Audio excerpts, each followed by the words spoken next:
Hi again, it's me, Cinnamon. I'm a 25-year-old working a corporate job who loves all things personal finance, especially budgeting. And today I'll be budgeting my first paycheck of August.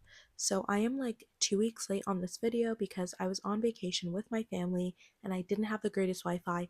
I knew it would be impossible for me to upload a YouTube video with how long I spend talking. So I decided it would just be for the best if I waited to film when I got back home.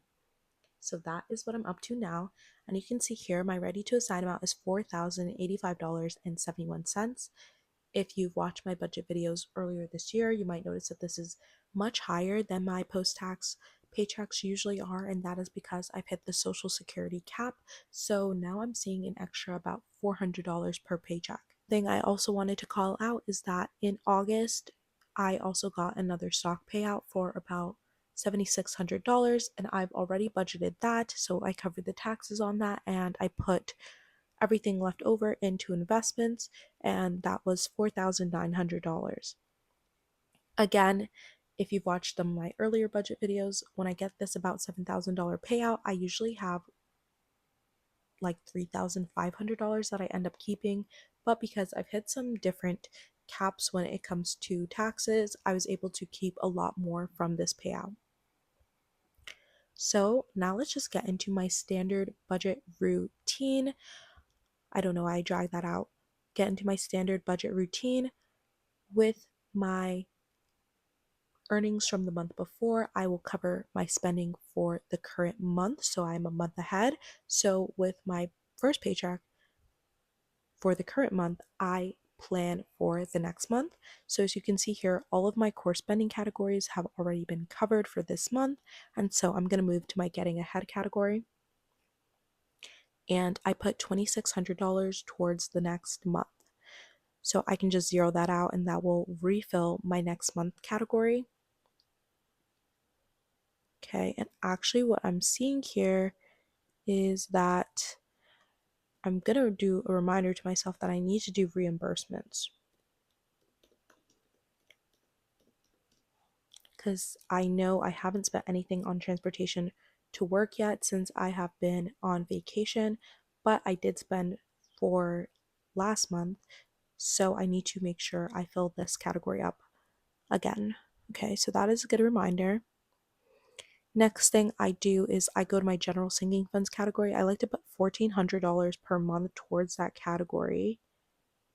And I feel like something's slightly out of order, but I guess it isn't out of order.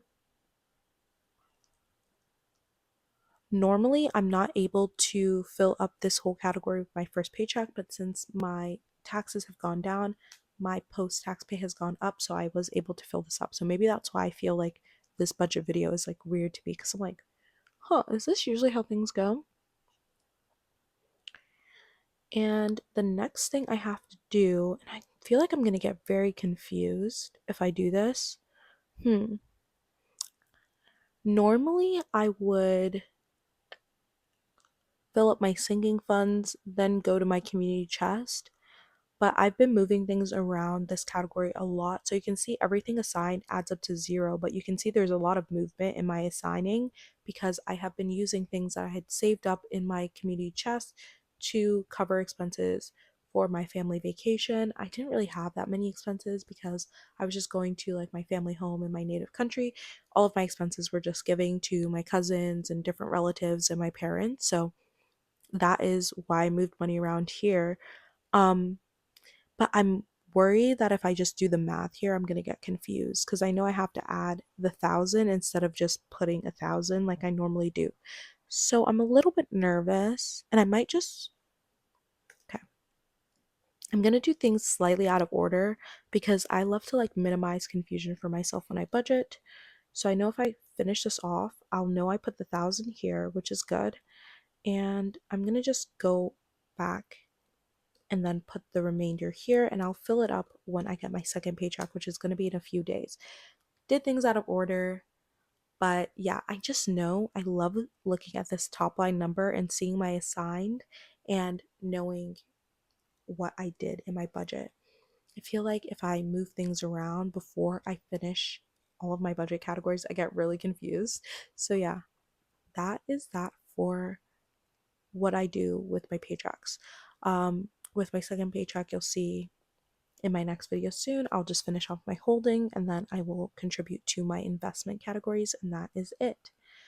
Now, I have talked about how I'm going to be making some changes in my life and how that'll be reflected in my budget, but it didn't actually look like anything has changed, and I'm going to talk about why that is. So, this is the gold standard of what I go back to whenever I'm trying to understand what's happening with my budget. And you can see here, this was my 2025 yearly budget goals. Here I estimated my income and I estimated my expenses.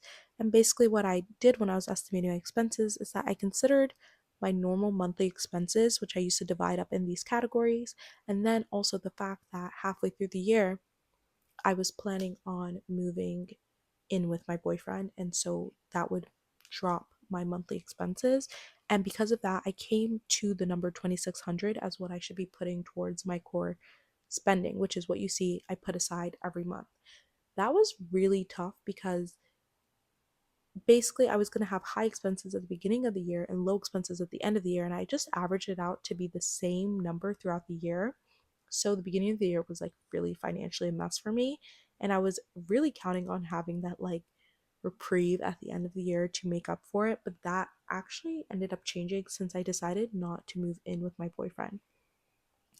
And because of that, I should have really been putting almost $3,600 towards my monthly expenses, which is what I've done historically in the past with like my 2024 budget. I can double check here. But yeah, I was putting $3,600 towards my core expenses in 2024. So that $1,000 drop in my core expenses was definitely messy. I probably didn't handle my budget the best then, but I got through it, and I was expecting to have lower expenses. And then I was like, wait, I have to figure these things out again. Not only did I have to figure out again the situation with me not moving with my boyfriend, but I still really wanted to change my spending habits. I am building my own business, and I feel like that is really pushing me to have to show up for myself differently. I've been wanting to do this for a while. Like, if you read my channel bio, I was always trying to make my videos about like actual investing in the market and how I was investing in myself, but I never really got to that investing in myself part of things. I just felt so like anxious about taking money away from investing in the market, and I still don't 100% feel comfortable with it. But one thing that I'm just realizing, reflecting back on my budget, is when I follow the patterns naturally, like I don't end up missing the money because I made a decision and I stuck to it. Like, for example, with putting $1,000 a month towards giving, I thought that would be like a really big change for me to make a monthly commitment towards a number, where I was usually like playing it by ear with my parents when they would need something. But now that I actually do it, I'm like, I actually don't miss the money, and it's a lot less stressful for me when I just have this building up in the background instead of having to come up with stuff and move things around when my parents need support. So I'm trying to bring a similar approach to setting aside money to show up for myself. I feel like I talked around in circles and kind of forgot what I was going to say, but yeah, I was really expecting to be able to do this comfortably in the second half of the year, where I wouldn't have any more expenses. Well, notably, I wouldn't be paying rent anymore. So I was really expecting that it would not be a big deal. I would just shift the money I was putting towards rent towards all these things I wanted to do for myself. But now I'm finally really having to confront this like reality I've been putting off of having to balance covering my higher monthly expenses, investing aggressively, and also investing in myself aggressively. Trying to balance all of those three things is just something I haven't juggled before. And yeah, I was thinking about how I'd figure it out. So that brings me to version 3 of my plan. Version 2, if you haven't been following my channel, is when I was still considering moving with my boyfriend, I just realized that would mean I would have to quit my job. I don't know why I totally blanked on that when I was making version 1. It didn't actually end up changing my numbers that much because of stock appreciation. So I was supposed to be, I planned on making 275,000, and if I had quit my job when I was going to move with my boyfriend, I would have made 263,000 for the year. So things didn't end up really changing and the math was staying fine, but I ended up deciding that, you know what, I would rather hold on to my job for as long as I can, especially because I feel like my career is probably going to be going extinct soon. I'm a software engineer, and if you're in that space, there's a lot of debate back and forth on whether AI is going to replace us. But my opinion is, even though I don't think AI is that good at coding, it is definitely going to affect negatively the demand and the salaries for software engineers. And if my salary is going down, I'm going to just be doing something else. That is what I've decided for my life. So, yeah. Anyway, this brings me back to V3. So with V3, we are already halfway through the year. I made this past August 15th. I've already gotten most of my compensation or most of my variable compensation, which is driven largely by two stock payouts that are for higher amounts of money, about like $50,000 each. And then I have smaller ones, and I'm still expecting one more smaller one later in the year of like $7,500, similar to the one I just got in August. But I've received most of my variable compensation. So I now have a much clearer answer for what my full compensation for the year is going to be. If we look at what I planned for version 1, I did the lower estimate, which is my target compensation for the year. So this is the number where if my compensation falls below this number because the stock falls below expectations, the company will step in and do something to make you more whole. It's very ambiguous what they will actually do because, of course, they never want to be like 100% on the hook for something, but that is typically what happens in cases like that. I've heard it historically. So that is the number I planned with because I wanted to be really conservative, but I always knew that based off the current stock price, I was expecting compensation closer to 317,000 for the year, and the stock has grown even more. So now I'm expecting a number closer to $325,000 for the year. And again, I've largely received most of this compensation already. I can go into my ynab and show you that. Anyway, updated all these numbers, redid tax calculations. It's going to be really interesting because the tax system is changing significantly for 2025. I don't think I incorporated most of the new tax rules, even though I could have. I just didn't incorporate them. Even on this $116,000 I was originally going to pay on taxes, I'm expecting at least a $5,000 refund, if not more, but we'll just have to see what happens there. And then what else? Yeah, so that increased my net income number. That has increased only on my end the number I'm targeting investing. I've funneled it all there, and I'm keeping my same personal expenses number to 60,000.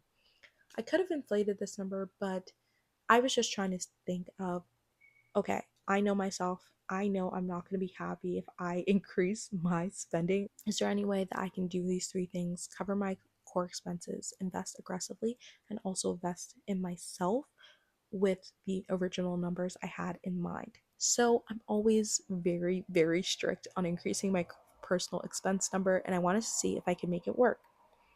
So one thing you can see here is that I used to have a bunch of small categories that I used to track in my budget, and these actually matched names of categories I had in ynab, but I don't know when I did this. I think it had to be some time in 2025. I deleted most of these categories, and I felt like, I don't know. I don't know why. Honestly, I need to rewatch my own videos, but I don't really track my spending in this way anymore. If we go to my current ynab categories, I feel like they're more grounded in just what the things are. So very concretely what my core expenses are by name, and then I just use my sinking funds for everything else. I don't really give myself monthly allowances for hygiene or my skills or aesthetics anymore. I just treat it all as a sinking fund. So, given that, I was like, okay, things are actually coming out to about the same math.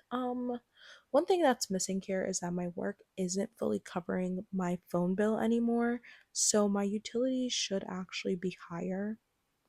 Let's just bump my utilities to 1860.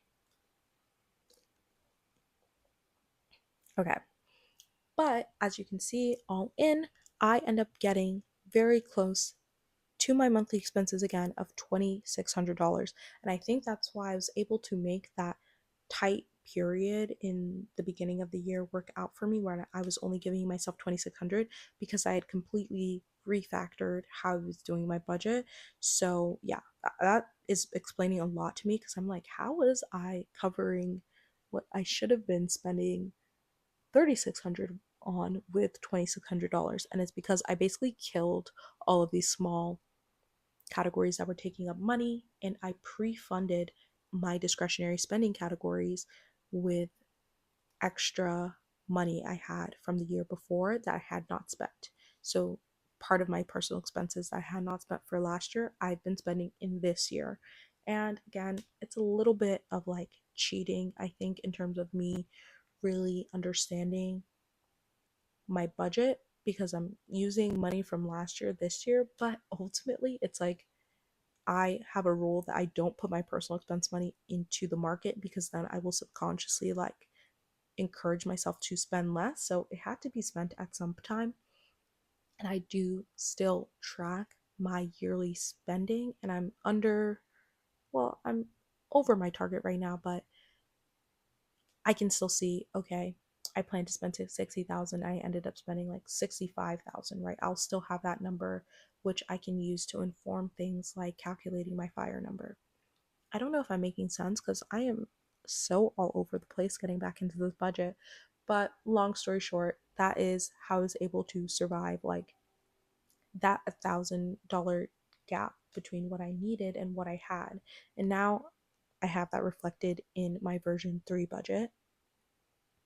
So with this, I realized I don't really need to change my numbers so much. I'm still going to give myself 2,600 per month for my monthly core expenses, and because of the way my personal expenses are broken down, I'm giving myself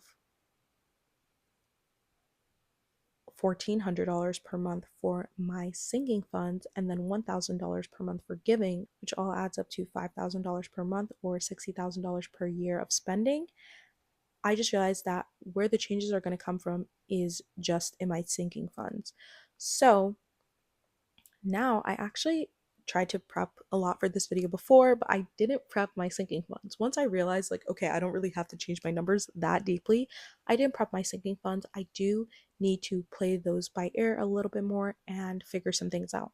Some good things is that I was going to spend $3,000 on a new laptop, and I ended up not having to do that.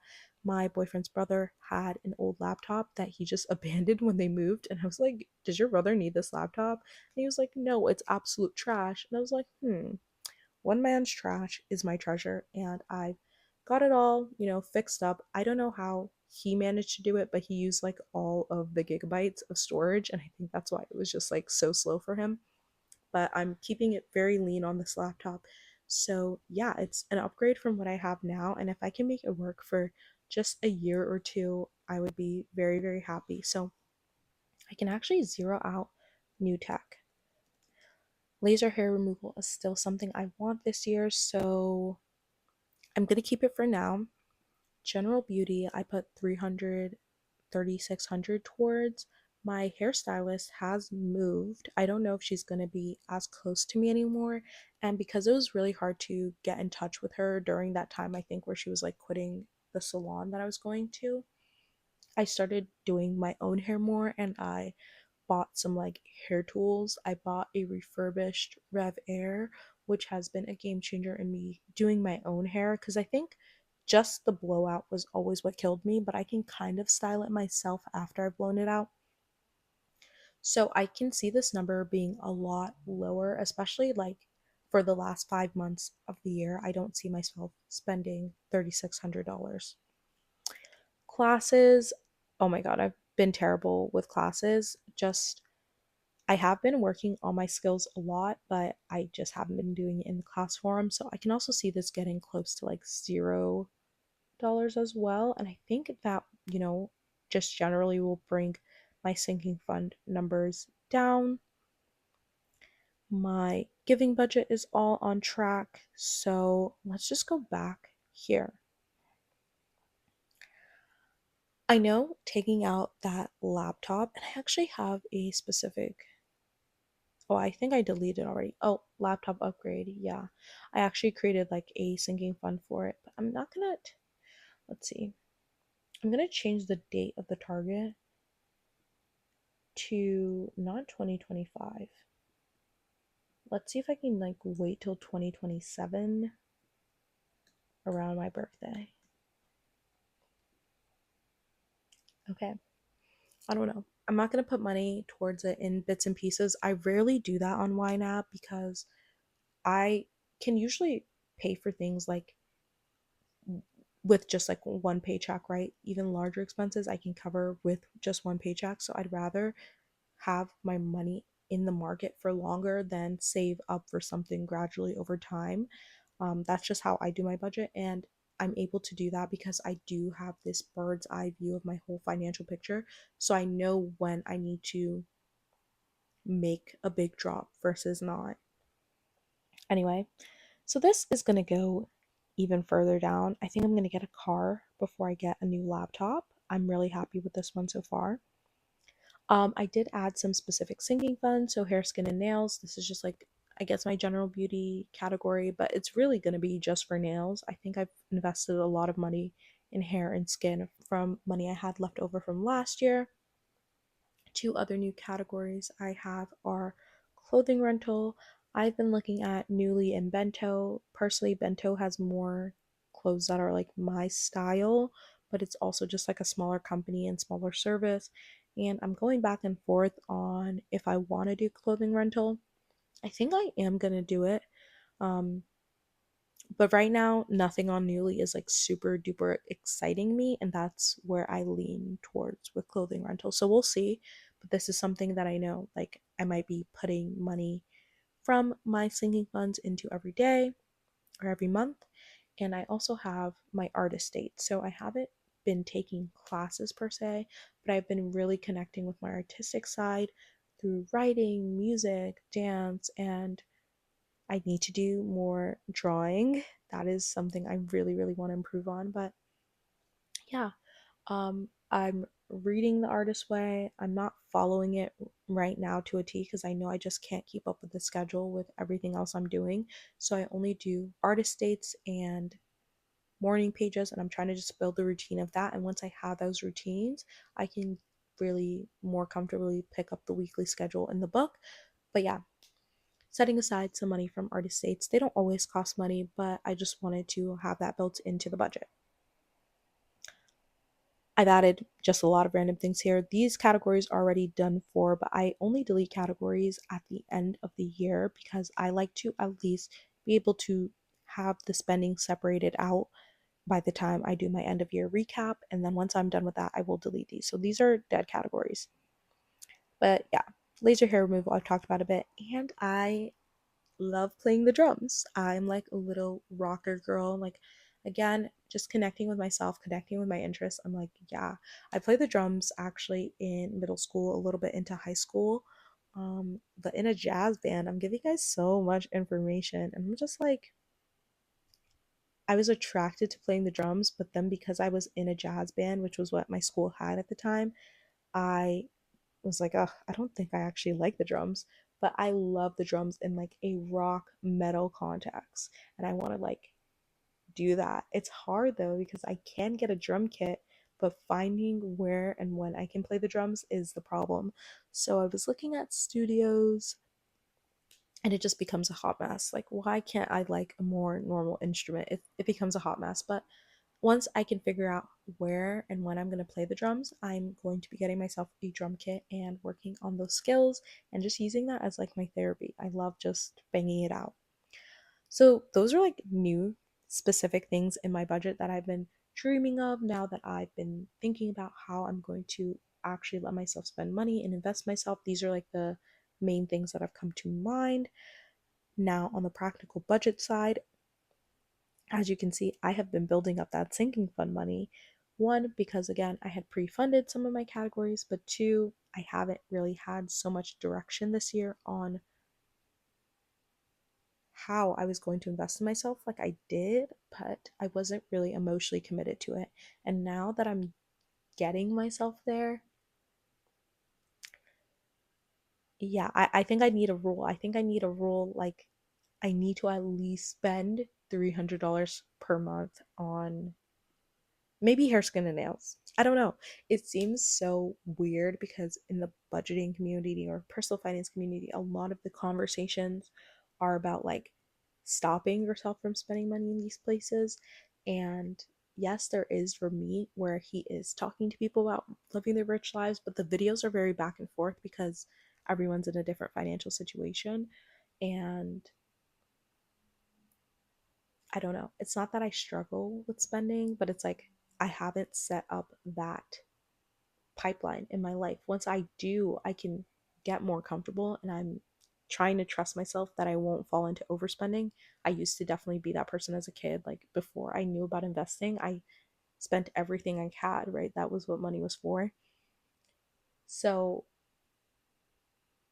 and I trust that I won't get back there just knowing how I am with investing now and like how much I genuinely do love seeing the line go up. um, I trust that I won't get back there, but yeah, I don't know if I've said anything because I'm starting and stopping my ideas, and I won't be this rambly. I feel like I say that in every video, but I really won't because part of YouTube as well and part of everything, including spending, is just that practice. And I'm always awkward at the beginning, but once I get back into practice, I know myself. I become good. I'm become good. Okay. Yeah, I think I need a rule where it's like I have to spend. I think my artist date is really that one place that I really enjoy spending right now. So maybe that's going to be the category where, I'm spending at least $1,200 a month. What do I give myself for artist dates? I think I give myself $30 per week. It really should be 60, but then I was like, this is adding up too fast. But maybe if this becomes my main spending category, it might just have to be $60 per month. So yeah, this number's built up. I'm gonna have to think about how I'm gonna divvy it out. As you can see, I'm very rambly, even if I think I have a plan. So I know I absolutely don't have a plan for this. So I'm gonna think off camera, either come and show you the plan on camera and live move things around in ynab, or just show you the plan after the fact and explain what I've moved around. I don't know. Tell me what you guys prefer. But yeah, thanks for watching. And I'm so excited, guys. I'm gonna be spending this money. Bye.